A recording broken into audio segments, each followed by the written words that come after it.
Hi guys, welcome to cine news. Ravi Teja గారి birthday సందర్భంగా నిన్న మాస్ జాతర సినిమా నుంచి ఒక గ్లిమ్స్ అయితే రిలీజ్ చేశారు. గ్లిమ్స్ అయితే చాలా బాగుంది. అంతేకాకుండా ఇందులో పోలీస్ క్యారెక్టర్లో చేస్తున్నారంట రవితేజ గారు. టాక్సిక్ మూవీలోని ఓ సాంగ్ని అయితే గోవాలో షూటింగ్ చేస్తున్నారంట మూవీ మేకర్. ఈ సాంగ్లో యష్తో పాటు కియారా అద్వానీ కూడా ఉంటుందంట. అంతేకాకుండా ఒక ఇంపార్టెంట్ రోల్లో నయనతారని అయితే తీసుకున్నారని చెప్తున్నారంట మూవీ మేకర్. బోయపాటి బాలకృష్ణ గారి కాంబినేషన్లో వస్తున్న అఖండ 2 మూవీ కోసం సంయుక్త మీనన్ అయితే ఒక హీరోయిన్ గా ఎంపిక చేశారంట. ప్రెసెంట్ ఈ సినిమా షూటింగ్ అయితే వారణాసిలో జరుగుతున్న కుంభమేళంలో షూటింగ్ అయితే అవుతుంది. విజయ్ తలపతి నటిస్తున్న తన 69వ చిత్రానికి నిన్నైతే టైటిల్ పోస్టర్ ని రివీల్ చేయడం జరిగింది.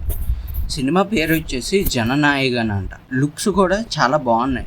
మంగళవారం అనే సినిమాతో మంచి సక్సెస్ అందుకున్న పయల్ రాజ్పూత్ చాలా రోజులకి ఒక సినిమాని అయితే చేస్తున్నాడు. ఆ సినిమా పేరు వెంకటలక్ష్మి అంట. ఈ సినిమా అంతా గిరిజన యువతి ప్రతీకారం తీర్చుకునే నేపథ్యంలోనే నడుస్తూ ఉంటదంట.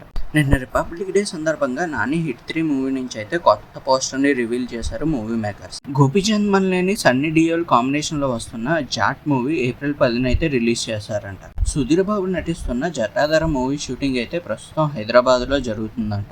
టాక్సీ వాళ్ళ డైరెక్టర్తో విజయ్ దేవరకొండ మూవీ చేస్తున్నాడని అఫీషియల్గా అయితే మైత్రి మూవీ మేకర్స్ నిన్న రిలీజ్ చేశారు. అంతేకాకుండా ఈ మూవీ అంతా బ్రిటిష్ పీరియడ్ టైంలో జరుగుతూ ఉంటుందంట. లారెన్స్ నటిస్తున్న కాంచనా 4 మూవీ కోసం సెకండ్ హీరోయిన్గా అయితే నోరా ఫాతిని తీసుకున్నారంట మూవీ మేకర్స్. ఇందులో ఆల్రెడీ మెయిన్ హీరోయిన్గా పూజా హెగ్డే నటిస్తున్న సంగతి మీ అందరికీ తెలిసిందే. ఓకే గైస్, ఇవి ఇవాల్టి సినీ అప్డేట్స్. ఈ అప్డేట్స్ కనుక మీకు నచ్చినట్లయితే లైక్ చేయండి, షేర్ చేయండి, సబ్స్క్రైబ్ చేసుకోండి.